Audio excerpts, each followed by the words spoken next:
ಪಿತನ ಸುತನ ಮತ್ತು ಪವಿತ್ರಾತ್ಮರ ನಾಮದಲ್ಲಿ ಆಮೀನ್. ಈ ದಿನ ಬೆಳಗಿನ ಜಾವದಲ್ಲಿ ದೇವರು ನಮಗೆ ಒಂದು ವಾಕ್ಯವನ್ನು ಹೇಳಲು ಅವಕಾಶವನ್ನು ಕೊಟ್ಟಿದ್ದಾರೆ.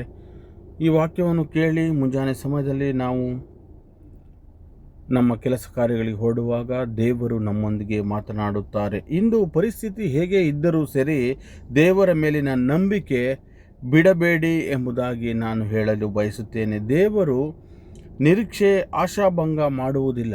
ನಮ್ಮ ನಿರೀಕ್ಷೆಗಳಿಗೆ ದೇವರು ಎಂದಿಗೂ ಆಶಾಭಂಗ ಮಾಡುವುದಿಲ್ಲ ಎಂಬುದಾಗಿ ನಾವು ತಿಳಿದುಕೊಳ್ಳಬೇಕು. ದೇವರು ಕೊಟ್ಟ ವಾಗ್ದಾನವನ್ನು ನಿಶ್ಚಯವಾಗಿಯೂ ನೆರವೇರಿಸುತ್ತಾರೆ ಎಂಬ ನಂಬಿಕೆ ನಮ್ಮ ಜೀವಿತದಲ್ಲಿ ಬರಬೇಕು. ಇದಾಗಿದೆ ದೇವರು ನಮಗೆ ಪ್ರತಿದಿನವೂ ಒಂದೊಂದು ವಾಕ್ಯವನ್ನು ಓದಲು, ಆ ವಾಕ್ಯವನ್ನು ನಾವು ಸ್ವೀಕರಿಸಲು ನಾವು ಅನೇಕ ಬಾರಿ ಹೇಳುವುದು.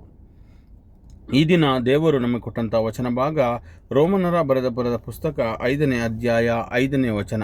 ಈ ನಂಬಿಕೆ ನಿರೀಕ್ಷೆಯು ನಮಗಿರುವುದರಿಂದ ನಮಗೆ ಆಶಾಭಂಗವಾಗುವುದಿಲ್ಲ, ಏಕೆಂದರೆ ನಮಗೆ ದಾನವಾಗಿ ದಯಪಾಲಿಸಿರುವ ಪವಿತ್ರಾತ್ಮರ ಮುಖಾಂತರ ದೇವರು ತಮ್ಮ ಪ್ರೀತಿಯನ್ನು ನಮ್ಮ ಹೃದಯಗಳಲ್ಲಿ ಧಾರಾಳವಾಗಿ ಸುರಿಸಿದ್ದಾರೆ ಎಂಬುದಾಗಿ ವಾಕ್ಯ ಹೇಳಿದೆ. ನೋಡಿ, ಈ ವಾಕ್ಯ ನಮಗೆ ಬಹು ಸ್ಪಷ್ಟವಾಗಿ ಹೇಳಿದೆ ನಮ್ಮ ಜೀವಿತದಲ್ಲಿ ಏನು ಎಂಬುದಾಗಿ. ನಮ್ಮ ಜೀವನದಲ್ಲಿ ಅನೇಕ ಬಾರಿ ನಿರಾಶೆ, ದುಃಖ, ವಿಫಲತೆಗಳು ಬರುತ್ತವೆ.